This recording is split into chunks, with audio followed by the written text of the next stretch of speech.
তাহলে no expiry date, rather it's eternal, আজীবন থাকবেন, খালিদিনা ফিহা, চিরকাল থাকবেন।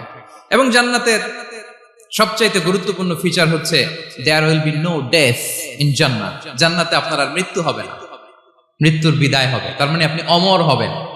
তাহলে আপনি চির সুস্থ, চির সবল হবেন জান্নাতে, চির যুবক থাকবেন, প্রাণবন্ত থাকবেন, আপনি অমর হবেন, আপনি জান্নাতে মরবেন না। জান্নাতীরা যখন জান্নাতে যাবে, ফেরেশতারা ডেকে বলবে, ইয়া আহলাল জান্নাতি ইন্না লাকুম আন তাসিহু ফালা তাসকামু আবাদা। জান্নাতীরা চিরকাল সুস্থ থাকবা, অসুস্থ হবা না।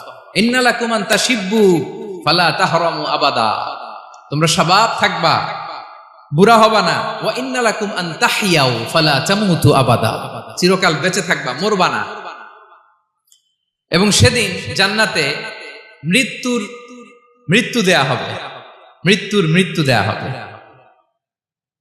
ইউতাল মাউতু বিকাবশিন আমলাহ, একটা ছাগলের আকৃতিতে মৃত্যুকে আনা হবে। ফায়ুযবাহুল মাউত, মৃত্যুকে জবাই দেয়া হবে। এবার জান্নাতীরা তাকিয়ে থাকবে, ফেরেশতারা বলবে, ইয়া আহলাল জান্নাতি খুলুদুন ফালা মাউত, হে জান্নাতীরা চিরকাল এই জান্নাতে থাকবে। তাহলে জান্নাতের